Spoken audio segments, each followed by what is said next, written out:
Evangelizar, una misión ligada a la esperanza eterna. El domingo pasado ocupábamos como ejemplo y base bíblica el versículo 14 de Segunda de Corintios, el capítulo 5. Pero hoy vamos a dar lectura en la misma carta, Segunda de Corintios 5, pero vamos a dar lectura del versículo 11 en adelante. Después estaremos dando lectura a los primeros dos versículos del capítulo 6. Amén. Para tener una base concreta de lo que hoy queremos dialogar. Alguien dice amén. Gloria a Jesús. Bueno es Dios. Segunda de Corintios, capítulo 5, el versículo 11 hasta el versículo 21. Bueno es Dios. Usted me sigue con su vista. Si usted lo tiene, me indica con un grande y fuerte amén. Bueno es Dios. Bueno, la Biblia entonces dice y leemos honrando al Padre, al Hijo y al Espíritu Santo. Y el pueblo de Dios dice, amén. Dice el versículo 11. Conociendo pues el temor del Señor, persuadimos a los hombres, pero a Dios les es manifiesto lo que somos. Espero que también lo sea a vuestras conciencias. No nos recordamos pues otra vez a vosotros, sino os damos ocasión de gloriarnos por nosotros, para que tengáis con qué responder a los que se glorían en las apariencias y no en el corazón. Porque si estamos locos, escuche bien, es para Dios, y si somos cuerdos, es para vosotros. El 14 dice, porque el amor de Cristo nos constriñe, pensando esto, que si uno murió por todos, luego todos murieron. Y por todos, dice la Biblia, murió. Para que los que viven ya no vivan para sí, sino para aquel que murió y resucitó por ellos. De manera que nosotros de aquí en adelante a nadie conocemos según la carne, y aún si a Cristo conocimos según la carne, ya no lo conocemos así. De modo que si alguno está en Cristo, la Biblia dice, nueva criatura es. Las cosas viejas pasaron, he aquí todas son hechas nuevas. Y todo esto proviene de Dios, quien nos reconcilió consigo mismo por Cristo y nos dio el ministerio de la reconciliación. Que Dios estaba en Cristo reconciliando consigo al mundo, no tomándoles en cuenta a los hombres sus pecados.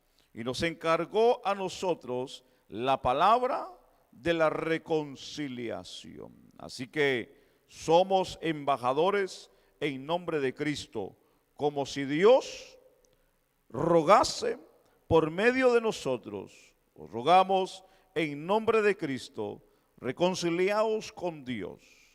Al que no conoció pecado, por nosotros lo hizo pecado, para que nosotros fuésemos hechos justicia de Dios, dice la Biblia, en él.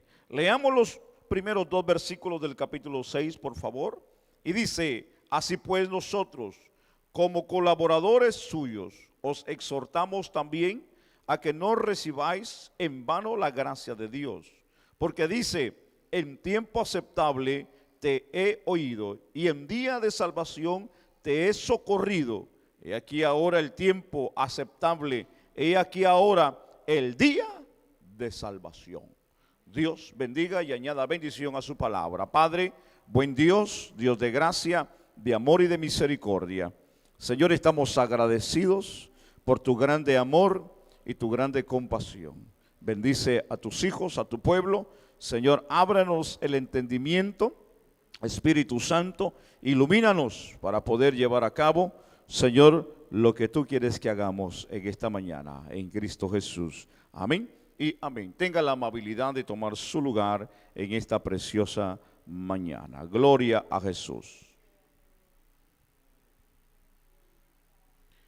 Es interesante pensar en este tema, mis amados hermanos, y es la evangelización o una misión que nosotros, hermanos, tenemos como iglesia del Señor. Cuando hablamos de la evangelización, hablamos de una urgencia. Cuando usamos la palabra urgencia, es como cuando, hermano, alguien va al hospital de emergencia. Amén. No va por un chequeo rutinario, sino va a emergencia porque lleva un problema muy serio. ¿Ok? Entonces, cuando hablamos de la urgencia de la evangelización, estamos hablando de que hay un problema muy serio y necesitamos correr inmediatamente para poder llevar a cabo lo que se nos ha dado a nosotros. Cuando hablamos nosotros de esta parte que es importante, recordemos que vivimos en un mundo, hermano, necesitado de Jesús y de su mensaje. Amén. Aunque hoy en día tenemos muchas formas de comunicación, tenemos la televisión, tenemos la radio, tenemos el internet, tenemos libros, tenemos mucha forma para poder informarnos o querer conocer de lo que es el mensaje de Jesús. Cuando hablamos nosotros, hermano, que cada cristiano nacido de nuevo debe de poseer un sentido de urgencia y debe de ponerse en marcha para extender, y hablamos aquí, hermano, del reino de Dios, no una organización, no una iglesia, no un nombre personal de hombre, sino hablamos del reino de Dios en esta tierra a través del mensaje de Jesucristo.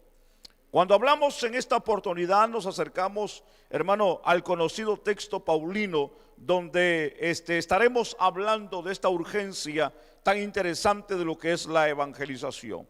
Y hemos considerado un pasaje bíblico donde hemos podido analizar y comprender, hermano, lo que es la importancia de conocer la salvación que Jesús brinda al ser humano. Yo hago la pregunta en esta preciosa mañana: ¿cuántos aquí han aceptado a ese Salvador maravilloso en su vida? ¿Cuántos viven para ese Salvador? Amén. Yo me recuerdo hace muchos años en mi niñez, y cuando hablamos de niñez hablamos de nuestra ignorancia, de nuestra falta de conocimiento, hermano, donde muchas de las cosas que hicimos no las entendimos. Y tal vez al final del camino o los años nos han ayudado a entender lo que hicimos muchas las veces. Yo me recuerdo cuando, hermano, tenía una edad muy escasa, bien pequeñito, como una edad de 6, 7 años por ahí, hermano. Una vez estaba en la casa de una tía y estábamos reunidos en la mesa, y yo había llegado y me habían invitado a comer y estábamos así comiendo, pero hubo un problema grande, que uno de los hijos de la tía, ya grandecito, ya era grande prácticamente, parece que tuvo un problema médico, no sé, hasta hoy día lo desconozco, no pude indagar, ¿verdad?, por mi temprana edad, y lo ignoré, pero me recuerda esta parte que yo pasé en ese tiempo de mi niñez. Me recuerdo que estaba el pastor de la colonia que todo el mundo conocía, y que a veces la tía, ¿verdad?, iba a la iglesia y de repente, pues, ¿verdad?, y de cuando en vez iba a la iglesia, como suele suceder en mucha gente, en mucha familia, ¿verdad?, que cuando se acuerdan de que hay una necesidad, se acuerdan de Dios. Pero bueno, me recuerdo que pues ellos conocían al pastor y el pastor sabía quiénes eran ellos. Al menos yo conocía de vista al pastor, me llevaban cuando era niño y sabía quién era. Entonces, esa tarde me recuerdo que cuando estábamos en la mesa comiendo, y cuando aquel joven estaba comiendo, de repente, hermano, se fue de lado, se desmayó. ¡Pah! Y fue un susto grande. Nadie sabía por qué se había desmayado aquel joven, nadie sabía la razón, nadie sabía qué le había pasado. Sencillamente se fue de lado, cayó, hermano, y se pegó en la pared y quedó tirado. Los gritos de la mamá fueron espantosos. Me espantó más a mí los gritos de la mamá que lo que había sucedido.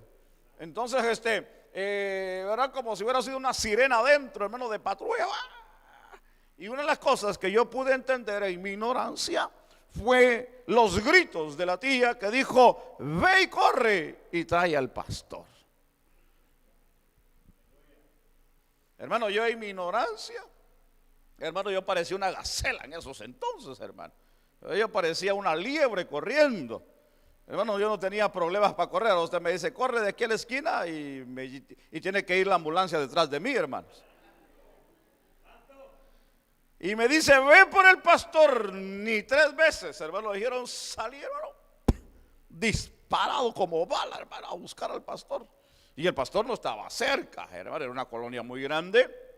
Y, hermano, corrí como desesperado. Y después, como si en el camino iba yo queriendo como decir, ¿y para qué voy por el pastor? Pero yo iba corriendo porque yo vi una necesidad, vi una emergencia, y lo único que yo estaba haciendo era, hermano, haciendo caso omiso a lo que se me había dado, se me había dicho. Y salí corriendo, hermano, a la casa del pastor, y llegué a la casa del pastor desesperadamente, hermano, porque yo llevaba una emergencia, llevaba una necesidad de que, hermano, llegar al pastor sin saber. Ahí es donde entra la ignorancia de uno, hermano, de que el pastor ahí no podía hacer nada. ¿Qué iba a hacer el pastor ahí, hermano? Nada. En lo que llegaba el pastor por allá, ya el muchacho ya hubiera muerto, pasado a otra vida, ¿verdad? El no saber que había cerca una clínica, o llamar, hermano, a un policía, llamar a una ambulancia, que era sido lo más correcto y más rápido para auxiliarlo. Pero dicen, corre y trae al pastor. Y cuando yo, y para el colmo, hermano, todavía da la historia, que yo se la quiero hacer muy corta. Llego a la casa del pastor, toco desesperadamente, porque quiero decirle al pastor que el hijo de mi tía se había desmayado.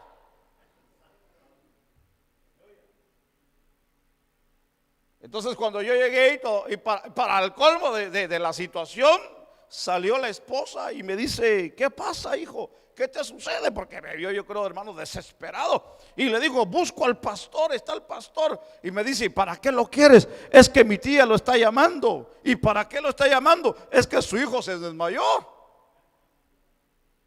Y le da risa. Yo me recuerdo que le dio risa a la esposa del pastor. Y me dice, hijo, me dice, el pastor no está en la ciudad. ¿Y qué hice yo? Gracias. Y me fui todo desconsolado porque no estaba el pastor.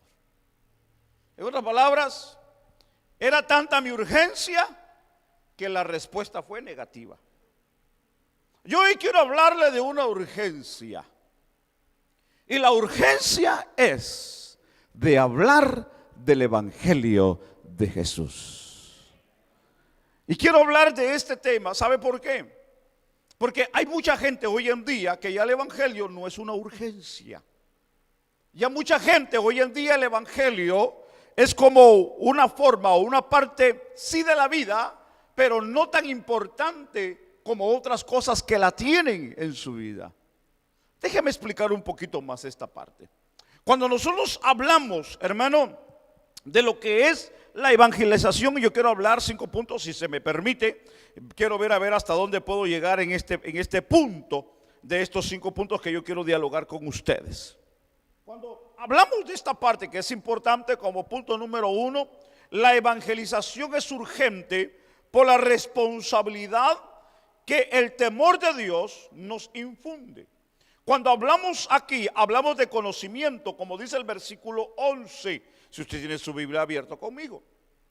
El versículo 11 dice, conociendo pues el temor del Señor, persuadimos, dice la Biblia, persuadimos a los hombres, pero a Dios le es manifiesto lo que somos, y espero que también lo sea a vuestras conciencias, dijo el apóstol Pablo.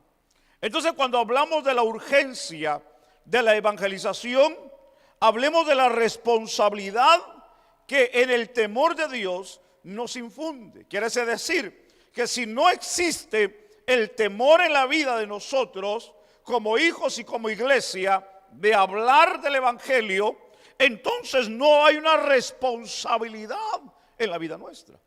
Para hablar de la urgencia del evangelio, tiene que haber una responsabilidad. Si no hay una responsabilidad, no va a haber un temor. Si no hay un temor, no va a existir la responsabilidad. Si hablamos hoy de matrimonios, es muy sencillo entenderlo. No es padre el que engendra hijos. Padre es aquel que sabe criar a los hijos. Sí, porque todo mundo puede tener hijos y se puede llamar padre, pero padre y madre no es aquel que sabe tenerlos. Padre y madre es aquel que sabe criar a los hijos. No hay amenes en esta mañana. En esta parte número 1 yo quiero tocar 2 puntos. Número 1, somos responsables de llevar vida a los que están muertos en sus delitos y pecados, como dice la carta a los Efesios en el capítulo 2, el versículo 1 y el versículo 2. Que estábamos muertos, dice la Biblia, en nuestros delitos y pecados. ¿Esos quiénes eran? Éramos nosotros. Amén. Nosotros estábamos muertos en nuestros delitos y pecados, pero gloria a Jesús por la gracia, la misericordia, el amor, la bondad que Él tuvo para con nosotros, el venir a morir por nosotros en la cruz del Calvario. Pero déjeme decirle algo muy importante: para nosotros haber entendido eso, alguien tuvo que hablarnos, ¿correcto? Alguien se tuvo que tomar el tiempo. Alguien tuvo que orar por nosotros. Alguien tuvo que ayunar por nosotros. Alguien tuvo que dejar un momento de cansancio. Tuvo que dejar su hogar por un rato. Tuvo que dejar su trabajo. Tuvo que dejar su familia. Tuvo que dejar el sueño. Tuvo que abandonar ciertas responsabilidades para responsabilizarse de lo que hoy nosotros somos en la actualidad. Es decir, que alguien oró por nosotros en un determinado momento de la vida. Y si ese alguien que oró por nosotros se tomó el tiempo de buscarnos y de hablarnos de la verdad de Dios, quiere decir, hermanos, de que hoy no solamente estamos agradecidos porque Dios me envió a su Hijo, sino porque alguien se tomó el tiempo para hablarnos del evangelio glorioso de Jesucristo. Ahora, aquí es donde entra la parte donde decimos que estábamos, porque ya no estamos. Amén. Estábamos muertos en nuestros delitos y pecados. Claro, hay que entender que una persona que está en pecado está muerto espiritualmente. Amén. ¿En qué? En nuestros delitos. Porque el que peca es como si matara. Amén. Entonces, cuando hablamos nosotros aquí de esta parte, entendamos, punto número 2, y es importante entender esta parte. La predicación, escuche bien, es la comunicación, hermano, de la verdad divina con el fin de persuadir. Una vez más, escuche, la predicación es la comunión o la comunicación de la verdad divina con el fin de persuadir. Quiere decir que cuando alguien se comunica con alguien para hablarle del evangelio, está hablando de la verdad divina para persuadir a la persona. Cuando hablamos nosotros, hermano, de que nosotros estuvimos muertos en nuestros pecados, quiere decir que alguien hoy sigue muerto en sus delitos y pecados. Y para que pueda tener vida, tiene que alguien ir y persuadirlo. ¿Con qué? Con el evangelio, con la predicación del evangelio de la palabra de Dios. Como un día hicieron con nosotros. ¿Cuántas veces a nosotros nos invitaron a la iglesia? ¿Cuántas veces oraron por nosotros? ¿Cuántas veces ayunaron por nosotros? Dios bendiga a esos viejitos, nuestros padres, que no se cansaron y que insistieron orando día y noche. Gloria a Dios por ese familiar, por ese tío, por ese primo, por esa prima, por ese sobrino, por ese hermano, por esa hermana, por esa persona que fue mi amigo y que cuando él se convirtió pensó en mí. Eso es maravilloso. Y que se tomó el tiempo para buscarme, se tomó el tiempo para llamarme, se tomó el tiempo para tomar un café conmigo, se tomó el tiempo para buscarme en el trabajo o en el trabajo hablarme de las cosas de Dios, sabiamente en la hora de la comida, después de la comida o después del trabajo me invitó y me dijo: quiero platicar contigo. Qué maravilloso de que alguien se tomó ese tiempo porque vio que estaba muerto. Ahora, hablemos de nosotros. ¿Cuántos de nosotros estamos persuadiendo a alguien con el evangelio para que conozca a Jesús como Salvador? Amén. Sí, porque hoy en día muchos, hermanos, nuestra vida ha cambiado. Claro, sí, usted dirá: sí, Cristo cambió nuestra vida. El problema es que Cristo cambió nuestra vida para algo glorioso, pero hay gente que sigue cambiando, pero no en el orden ni en el propósito de Dios. Están cambiando, pero para ellos, no están cambiando para el reino de Dios. Entonces, cuando hablamos de este punto, que es número 1, la evangelización es urgente por la responsabilidad que el temor de Dios nos infunde. Punto número 3, nuestra conciencia nos dice que no debemos quedarnos callados porque somos portadores o portavoces de la salvación tan grande como dice la carta a los Hebreos en el capítulo 2 y el versículo 3. ¿Cómo descuidaremos esta salvación? La Biblia dice: tan grande. Quiere decir que esta salvación que el Señor nos ha dado a través de la fe en Cristo es una salvación grande. Alguien puede decir en esta mañana: la salvación que Dios me ha dado, me ha prometido, es grande. Entonces, cuando hablamos de este punto, déjeme encarrilarme al punto número 2. Cuando hablamos del punto número 2, decimos: la evangelización es urgente por el amor de Cristo derramado a nosotros. Sí. Cuando hablamos que la evangelización es urgente, es como llevar un mensaje de urgencia o como correr a la sala, hermano, de un hospital. Hay una necesidad tan grande de hacerlo, sin importarnos lo que pueda suceder, sin importarnos lo que nos puedan decir, sin importarnos lo que nos puedan, hermano, ofrecer en el camino, sin importarnos lo que alguien diga o hable mal de nosotros. El mensajero del Señor no debe de ver a los lados. El mensajero siempre debe de ver hacia adelante. Cuando hablamos de mensajero, hablamos, por ejemplo, y usamos el gran ejemplo bíblico, y hablamos de Israel. Israel fue el mensajero de Dios en la tierra. Sí, porque Israel, Dios le mandó a que anunciara las grandes virtudes de aquel que lo había llamado. Dios preparó y capacitó a Israel para que Israel publicara a las demás naciones la grandeza, el poderío de donde Dios había sacado a Israel de la cautividad, de la esclavitud de Egipto, para que ellos pudieran caminar y llegar a una tierra prometida y pudiera ver todo el mundo en aquellos entonces de que Dios tenía un pueblo amado y a la misma vez un mensajero que anunciara las maravillas de Dios. Pero ¿qué pasó con Israel? Israel es el ejemplo de un hombre caminando por el desierto con una gran antorcha, alumbrando simbólicamente con la palabra y la verdad de Dios. Pero ¿qué sucedió con Israel? En el caminar fracasó, falló, se desvió.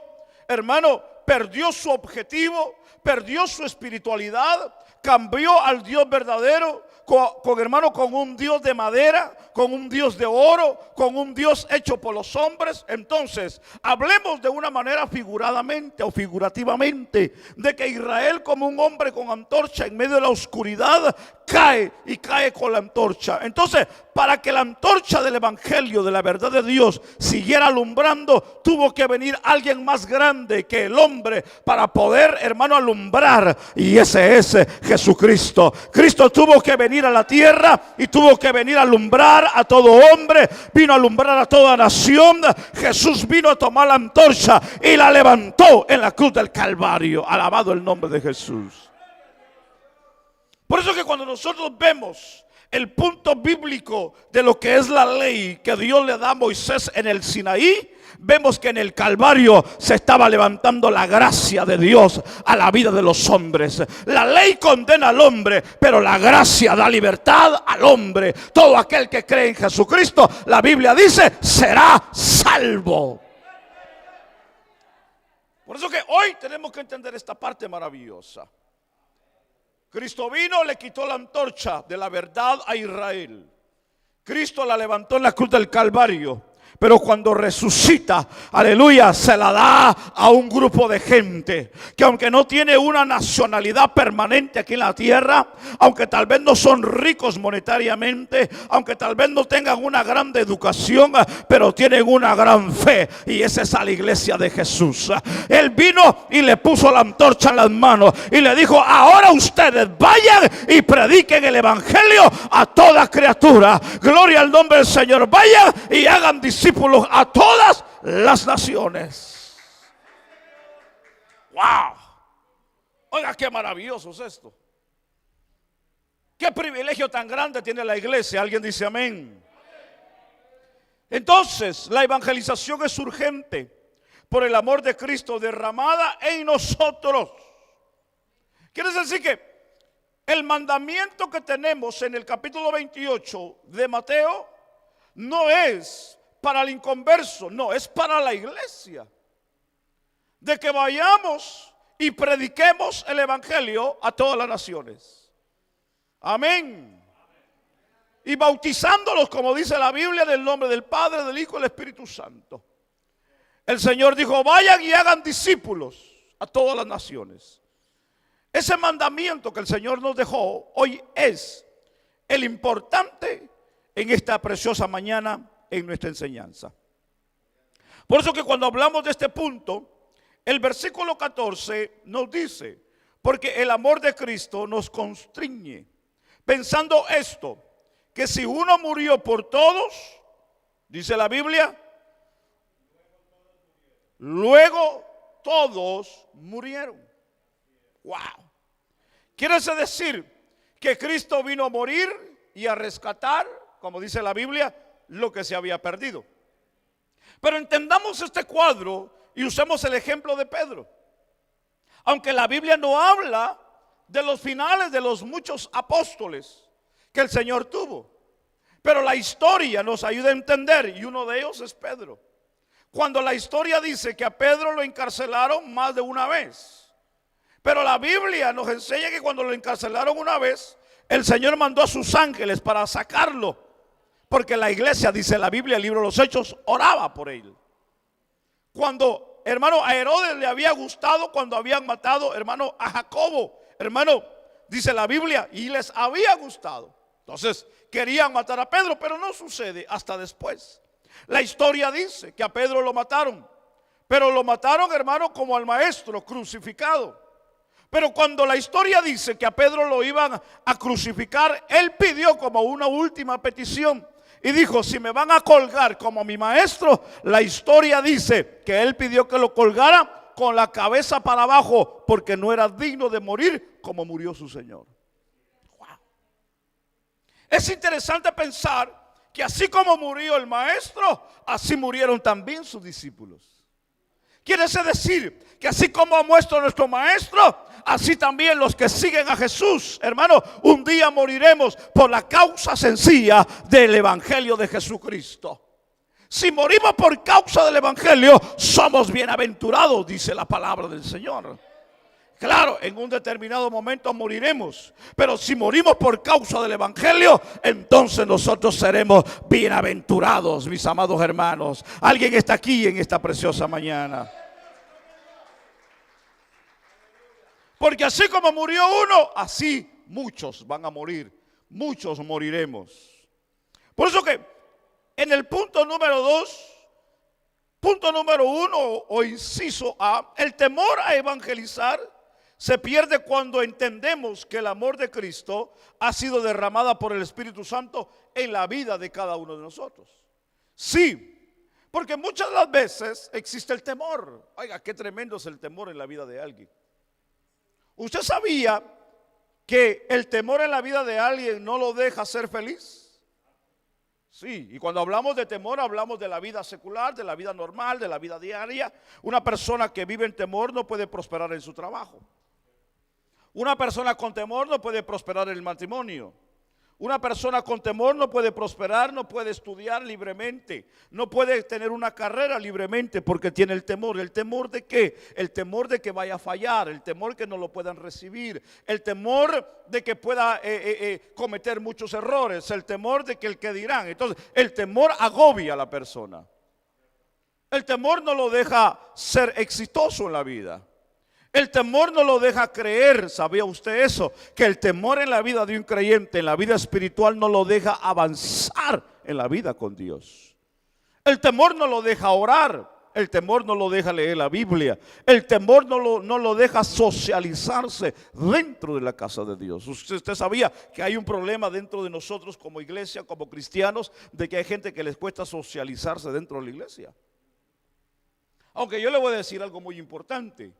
En parte es buena, pero en parte es mala.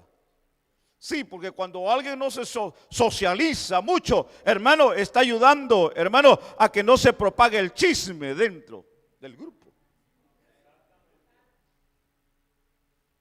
Sí, porque cuando hay mucho socialismo, cuando hay mucho acercamiento, dice la palabra que donde hay mucha palabrería, hay pecado. Pero es bueno. Pero es bueno cuando lo usamos de una manera saludable, sana y sabiamente. Sí, yo lo puedo decir porque yo lo experimenté. Yo me recuerdo cuando yo entré al evangelio a la edad de 19 años, hermano, yo entré con muchos complejos, como muchos de ustedes hoy los estoy viendo. Sí, porque cuando entramos al evangelio entramos con complejos. Entramos, hermano, con tantas curiosidades. Entramos al evangelio, hermano, con muchos prejuicios en la cabeza. Entramos, hermano, con un sinnúmero de preguntas cuando entramos al evangelio.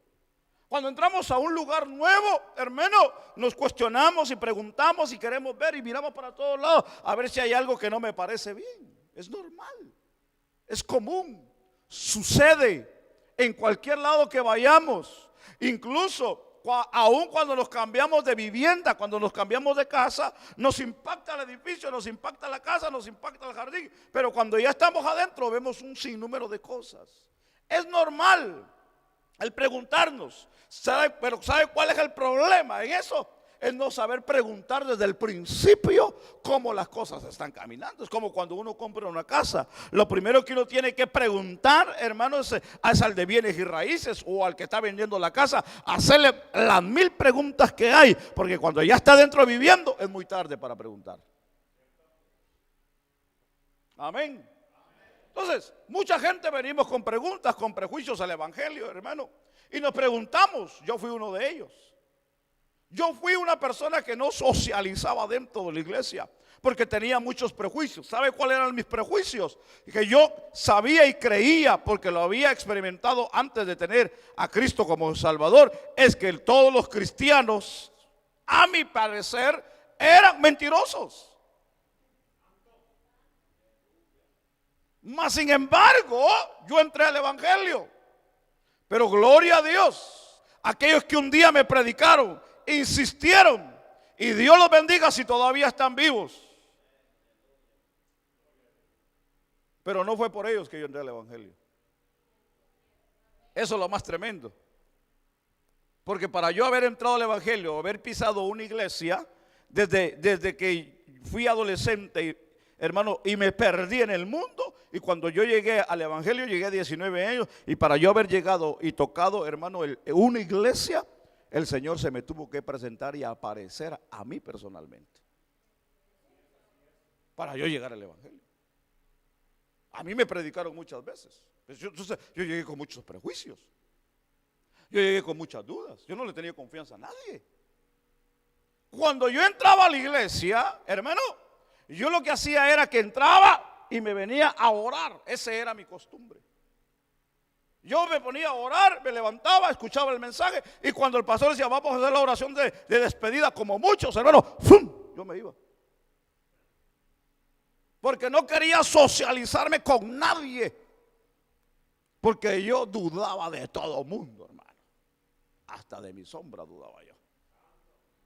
Por eso es que cuando alguien sale corriendo sin saludar, yo digo, ahí va el hermano César cuando comenzó en el evangelio. Yo digo, ahí va otro César. Pero cuando miro a alguien así, digo, pero allá está el Señor esperándolo, porque cuando lo agarre, lo va a doblar de una vez, digo yo. Alguien, cuando alguien se va corriendo, se va hablando, yo no me preocupo. ¿Sabe por qué? Porque yo sé que el Señor, el que me cambió a mí, lo va a cambiar a él. Y de eso yo estoy seguro. A mí no me preocupa. A mí no me preocupa eso. Entonces, cuando hablamos aquí de este punto que es interesante, entendamos, mis amados hermanos, que el temor a evangelizar se pierde cuando entendemos que el amor de Cristo ha sido derramada por el Espíritu Santo de Dios en la vida nuestra. Pero para ello tiene que haber una experiencia del Espíritu. Sí. Entonces, ¿cuál es el antídoto para perder el temor? Es la manifestación del Espíritu de Dios en la vida nuestra. El temor se va cuando llega Dios a través de su Espíritu. El temor se va cuando alguien tiene la experiencia con el Espíritu de Dios. Entonces usted dirá, pastor, entonces hay que tener una experiencia con el Espíritu Santo. Sí, hay que tener una experiencia con el Espíritu Santo. Sí, porque yo no creo de cristiano que solamente esté sentado y que se esté empapando de conocimiento de la Biblia, pero no tiene una manifestación o una experiencia espiritual en la vida. Entonces, ¿qué es lo que está pasando? Se está embotellando el conocimiento y no está haciendo efecto la palabra de Dios en la vida de la persona. Entonces, ¿cómo es que el evangelio hace efecto en alguien? Cuando el Espíritu de Dios llega y toca la vida de la persona. Entonces es importante que tengamos la iglesia experiencia del Espíritu Santo. Es importante que se mueva el Espíritu de Dios en medio de nosotros. Entonces, a través del Espíritu es que se va el temor en la vida de nosotros. Si estamos, hermanos, controlados por el amor de Cristo, evangelizaremos y tendremos frutos. Sí, claro que sí. Porque ya no es el amor del hombre, sino es el amor de Cristo derramada en la vida de nosotros. Entonces ya no va a ser, hermano, por la parte humana. Ya no va a ser porque me cae bien o porque me cae mal. No es así, sino es porque hay amor de Dios a la vida de la gente. Sí, porque hay gente, hermano, que se enoja cuando alguien no recibe el evangelio. Sí, está como los discípulos cuando salieron a evangelizar con el Señor Jesucristo y no les abrieron las puertas de la ciudad. Los discípulos se enojaron y dijeron, Señor, ¿quieres que oremos para que caiga fuego y los consuma? Le dijo el Señor. Tranquilos, le dijo, tranquilos. Le digo, tranquilos, no se enojen, hombre. Hay gente que se enojan porque les da un folleto a alguien y ahí se lo rompen, hermano. Hay gente que se ponen a llorar. Hay gente que dicen, no, hombre, y comienzan, hermano, a pensar un montón de cosas. No, tranquilos. El evangelio debe de ser gozo en la vida de nosotros. El evangelio debe de ser alegría. El evangelio debe de ser poder en la vida nuestra. Lo que usted y yo predicamos y llevamos, hermano, al mundo, recuérdese que no vamos a cambiar a nadie por nuestra palabra. El que cambia la vida del hombre se llama Jesucristo. ¿Alguien está aquí en esta hora?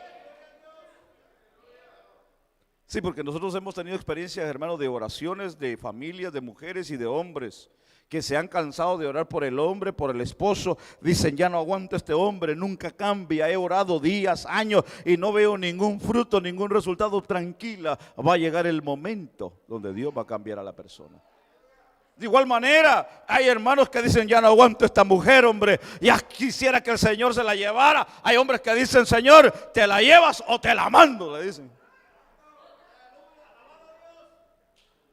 Tranquilos, todo tiene su tiempo. Claro, nos desesperamos, nos afligimos, quisiéramos que la cosa cambiara en cualquier momento. A veces decimos, este hijo, ¿hasta cuándo va a cambiar y se va a hacer hombre?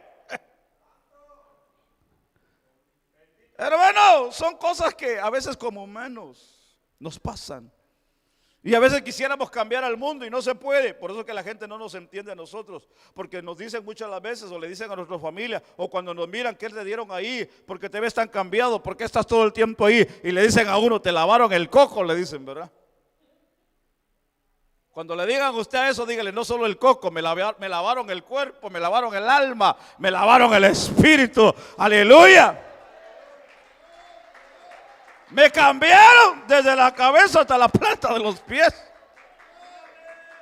Sí, porque hay gente que les gusta, hermano, como antes nos mirábamos, porque hay gente que, hermano, les gustaba vernos más borrachos, les gustaba vernos más mujeriegos, les gustaba vernos más, hermano, drogados, les gustaba vernos en la cárcel, hermano.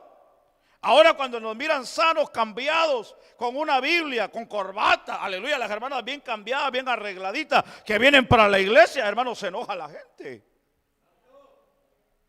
Porque la gente no quiere, muchas las veces, el bien para uno, lo quieren ver arruinado a uno, hermano, lo quieren ver tirado, lo quieren ver en la calle, lo quieren ver en la cárcel, lo quieren ver deportado, lo quieren, hermano, que uno, hermano, esté tirado en la calle.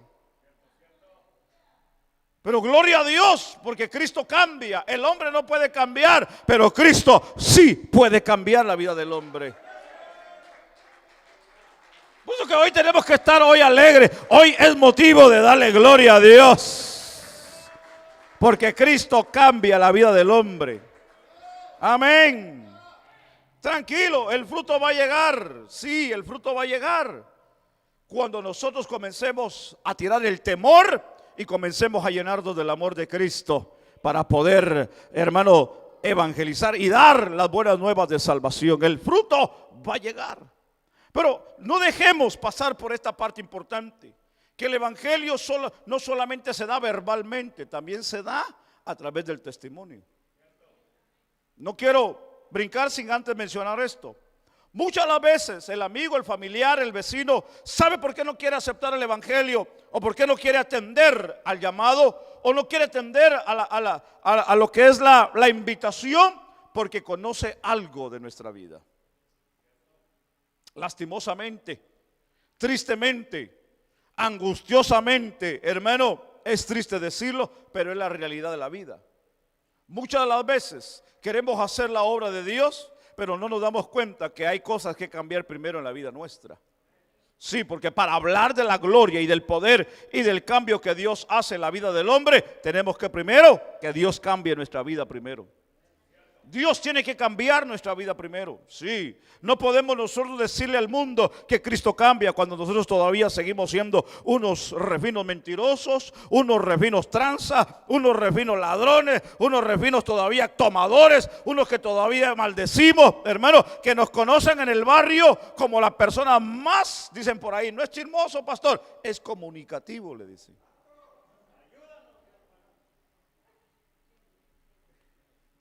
Dice, no somos chismosos, somos comunicativos, le dicen aún. Tiene que haber un cambio en la vida nuestra. Sí, tiene que haber un cambio en la vida de la persona. Yo no podría decirle a la persona, Cristo te puede cambiar cuando me está viendo mi condición. Entonces, la palabra, el evangelio cambia y transforma, pero cuando lo presentamos con un buen testimonio, tiene poder la palabra de Dios en la vida de la gente. ¿Alguien dice amén en esta hora?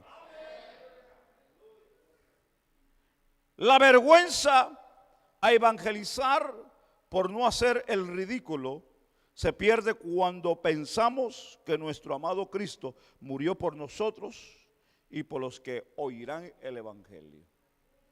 Entonces, por eso que el apóstol Pablo nos enseña y nos exhorta a que nos presentemos como buenos obreros de que no tenemos de qué avergonzarnos. Amén. Que hablemos y que vivamos bien correctamente la palabra de Dios. Porque si hay algo que a nosotros nos puede avergonzar, no es lo que un día hicimos, no es lo que un día, hermano, nos dijeron que éramos. No, lo que nos puede avergonzar es que todavía estando dentro del evangelio sigamos siendo los mismos de antes. Entonces eso sí va a ser una vergüenza, no solamente para uno, sino para el evangelio de Jesús.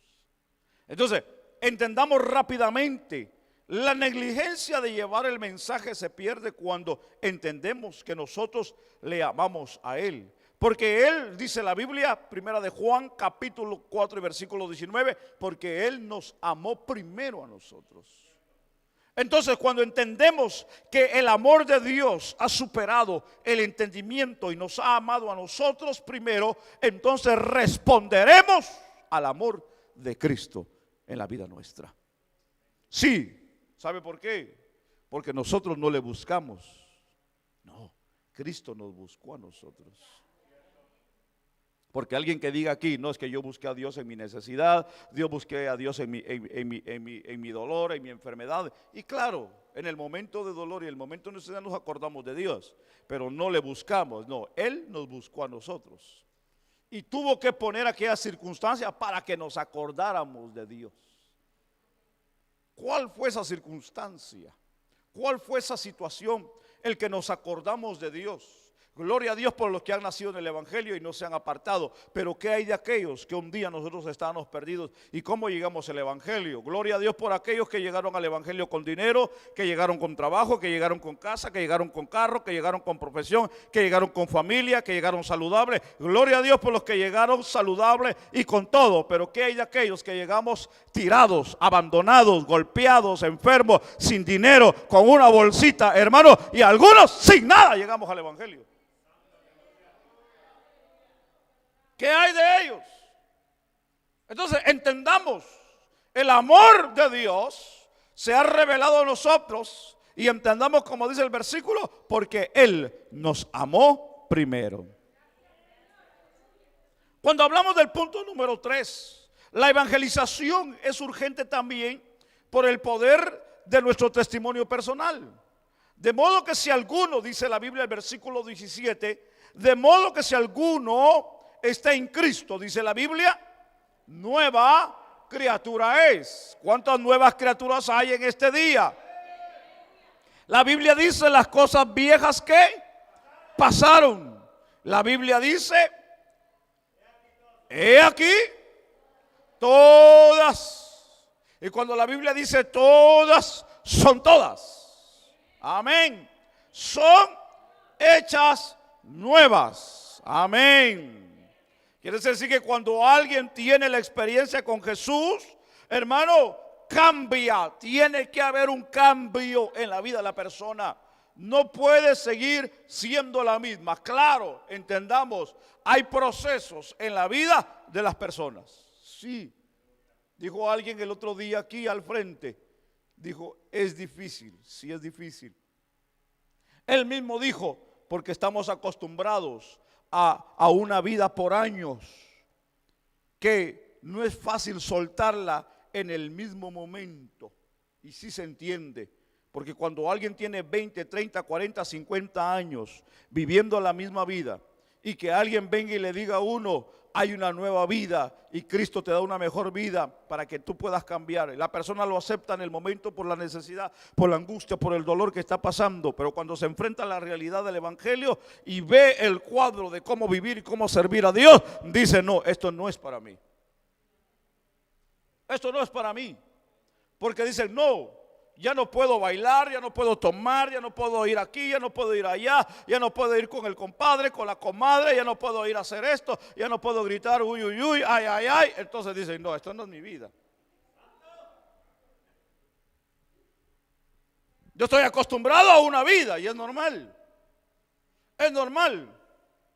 Pero cuando hablamos de que debe de haber una vida diferente y nueva, es en aquellos, hermano, que necesitan y creen y quieren una vida nueva, porque la vida que llevan los ha cansado. En otras palabras, alguien que diga que le cuesta vivir el evangelio, hermano, me dice a mí algo. Dos puntos bien importantes es que todavía se le hace difícil vivir el evangelio porque todavía quiere disfrutar la vida de afuera. Sí. Muchos tal vez dirán, pero pastor, ¿cómo? ¿Quiere decir que ustedes ya no escuchan música que antes ustedes escuchaban? No, definitivamente que no. No, porque nosotros, hermanos, no podemos escuchar música que no hable de Dios. Sí, porque si vamos a escuchar música y no es que hay cantidad de música y variedad de música, hermano, claro, tampoco nos vamos a ir a los extremos, pero hay música, hermano, que pueda ayudarnos a alabar y a bendecir el nombre del Señor. Si vamos a seguir escuchando la misma música que antes escuchábamos, hermano, de cantarle al caballo, de cantarle a las mujeres, de cantarle a los hombres, de que hay mamacita, hay papacito, hay mi amor, hay querida, hermano, entonces no ha habido un cambio todavía. Porque nosotros en Cristo ahora ya no le cantamos ni a la mujer, ni al caballo, ni a la gallina, ni al perro, ni al gato. Hoy nuestra alabanza es para el Rey de Reyes y Señor de Señores. Hermano, porque la música de afuera da miedo hoy. Esa música de afuera da miedo. La que cantan, hermano, esa gente que hay gente que aquí, hermano, es cristiano que les gusta el rap. Tenga cuidado. Hermano, hay que saber también las raíces de toda música que viene. ¿De dónde viene la raíz de música? Porque hay gente, hermano, que como ellos lo cantaron y lo vivieron, ellos quieren seguir la misma línea dentro del cristianismo. Tenemos que tener cuidado, tenemos que seleccionar lo que es correcto, lo que debe de ser. Porque la música de hoy en día, allá afuera da miedo, hermanos. Hoy en día hay muchos cristianos que hermano, Dios bendiga a los que cantan, los que componen. Pero qué bonito es cuando son inspirados por Dios para poder hacer la música y no imitar la música de afuera. Sí, porque si Dios le va a dar talento, se lo va a dar completo. Usted no necesita imitar a nadie para usted poder venir y presentar algo delante de Dios. Eso no es así. Entonces la Biblia lo llamaría, hermano, fuego extraño delante de Dios en el altar de Dios. Sí. Entonces nosotros tenemos que ser sabios en esa parte y entender, mis amados hermanos, que nosotros tenemos que dar testimonio en todas las áreas. Tenemos que ser sabios, tenemos que entender que Cristo ha cambiado nuestra vida, ha transformado todo en nosotros. ¿Es importante, hermano, el testimonio? Sí, es importante en la vida nuestra. La herramienta, punto número 1, principal en la parte del discípulo del Señor, en la evangelización, es basada, ¿sabía usted?, en el testimonio de la persona. Si no, es que pastor, muchos me han dicho a mí, pastores, que yo no me sé mucho la Biblia. Tranquilo, no se preocupe. Con el hecho de que usted viva para Cristo, es el testimonio más grande que usted puede darle al mundo. Porque la gente va a decir, ¿no eras tú el borracho? ¿No eras el ladrón? Sí, pero ya no lo soy. Gloria a Dios. Y van a preguntar, ¿y cómo pasó eso? Es porque tuve un encuentro con el Cristo maravilloso. ¿Se recuerda del cuadro de la samaritana? Cuando tiene el encuentro con Jesús. Y cuando corre a decirle a aquella gente lo que Jesús había dicho y le había revelado, ¿qué fue lo que la samaritana le dice en el versículo 29, en el capítulo 4 del Evangelio de Juan? Le dice, me dijo todo lo que es mi vida. Digo, Él es el Mesías, porque le había hablado de su vida. Y cuando aquella mujer recibe el mensaje en la vida de ella, la Biblia dice que el cántaro que llevaba lo tiró, hermanos. Eso puede representar una parte o la parte de nuestra vida. Que cuando nosotros tenemos el encuentro con Jesús, tenemos que tirar el cántaro de la vida vieja que llevamos. El Señor le dijo a Moisés en el monte, le dijo, quítate las sandalias, porque el lugar que pisa, le dijo, santo es. Tiene que haber un cambio, tiene que haber un cambio. Tiene que haber algo diferente, tiene que haber algo diferente. No podemos seguir cargando la misma vasija o tinaja o cántaro. No podemos seguir cargando las mismas sandalias de pecado, porque en Dios la Biblia dice que somos nuevas criaturas. ¿Alguien está aquí en esta mañana? Aleluya. 2, el testimonio personal del discípulo del Señor es una herramienta poderosa ante los argumentos de los incrédulos. Sí, porque si no van a creer con la palabra, van a creer por el testimonio de la vida nuestra. Entonces, ¿qué es lo que yo quiero en conclusión llegar a este punto importante? Es como dice, hermano, el Evangelio de Juan capítulo 9, habla, hermano, de un ciego de nacimiento. ¿Se recuerda? Cuando la Biblia dice, hermano, que el Señor pasó y sanó a un ciego de nacimiento. La historia es muy larga, déjeme ponérsela así bien rápidamente. Y la Biblia dice, hermano, que la gente comenzó a murmurar porque aquel hombre había sido sanado en día de reposo. Y vinieron toda aquella gente, hermanos ancianos del templo, hermanos los religiosos, y cuestionaron a los padres y le dijeron, ¿cómo es que este hombre había sido sanado en día de reposo? ¿Quién lo sanó? Y los padres, hermanos, de una manera tal vez no sabiamente, con temor, porque sabían que aquella gente era mala y perversa, le dicen, ¿qué edad tiene? Pregúntenle a él, le dijeron. Y como ya era viejo el ciego, cuando llegaron y le dicen, ¿quién te sanó? Y él le dijo, no sé. No sé, porque estaba ciego. No sé quién era. Pero el ciego dice, pero una cosa sí sé, que antes era ciego y ahora veo. Es que a mí no me interesa de dónde viene. A mí me interesa lo que hizo por mí. Alguien puede adorar a Dios en esta hora. A mí no me interesa qué es lo que la gente piensa de Él. Lo importante es lo que hizo en mi vida. ¿Qué es lo que Cristo ha hecho en tu vida? ¿Cristo te ha cambiado? ¿Cristo te ha dado mucho? ¿Cristo te ha bendecido? ¿A cuánto Dios ha bendecido? Dios ha hecho mucho en la vida nuestra. Sí, amén. Entonces, entendamos rápidamente esta parte. Nuestro testimonio es poderoso. Es la herramienta poderosa que nosotros podemos tener delante de la gente. Entonces, cuando nosotros hablamos aquí de cómo aprender a utilizar nuestro testimonio personal, como lo hizo el apóstol Pablo en el capítulo 22, mis amados hermanos, y en el capítulo 9, cuando está testificando delante del rey Agripa y delante del pueblo en el capítulo 9 de su experiencia que tuvo la revelación de Jesús, hermano, en su defensa, él dice, y yendo yo a Damasco se me apareció, le dice, un personaje y que le habla y le dice, Pablo, Pablo, Saulo, Saulo, le dice, ¿a quién tú persigues? Es interesante pensar en esa área. La experiencia, el testimonio en la vida de alguien es poderosa. La evangelización, punto 4, es urgente. ¿Sabe por qué? Porque es el privilegio de representar a Cristo en la tierra. La urgencia de presentar el evangelio, aparte de que es poder en la vida nuestra, para poder representar aquí en la tierra el reino de Dios, es un privilegio grande, mis amados hermanos. Cuando nosotros hablamos, el versículo 21 nos ayuda y dice, así que somos embajadores en nombre de Cristo, como si Dios rogase por medio de nosotros, os rogamos en nombre de Cristo. Y usa la palabra reconciliados con Dios, dice el versículo 21. Qué privilegio tan grande ser embajadores de Cristo. Un embajador, hablando terrenalmente, es aquel que representa su patria. Es un honor para ellos representar su patria. Yo sé que aquí, tal vez no todos, pero algunos de nosotros no quisiéramos saber más de nuestro país. Sí, por las malas experiencias que pasamos allá en la vida.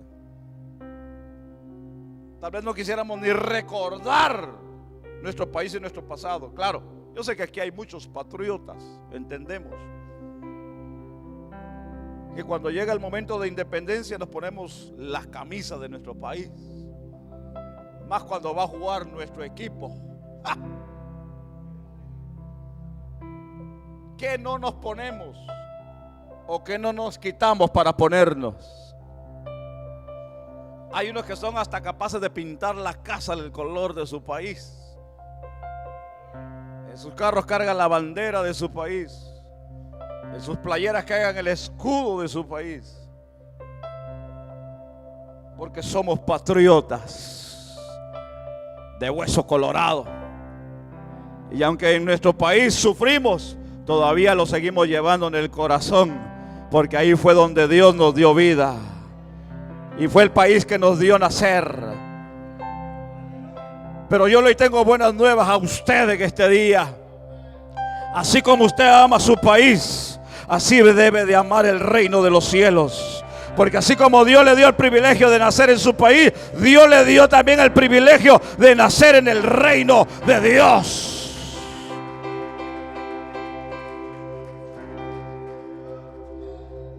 Porque para ser parte del reino de Dios tenemos que nacer, como le dijo el Señor a Nicodemo, tienes que nacer de nuevo.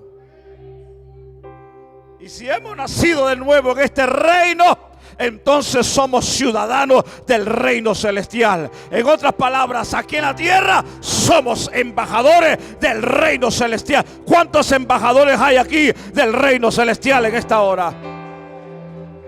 Vamos, ¿por qué no le da una ofrenda de aplauso al Señor por el privilegio grande que Dios nos ha dado a nosotros? Usted es privilegiado, señor y señora.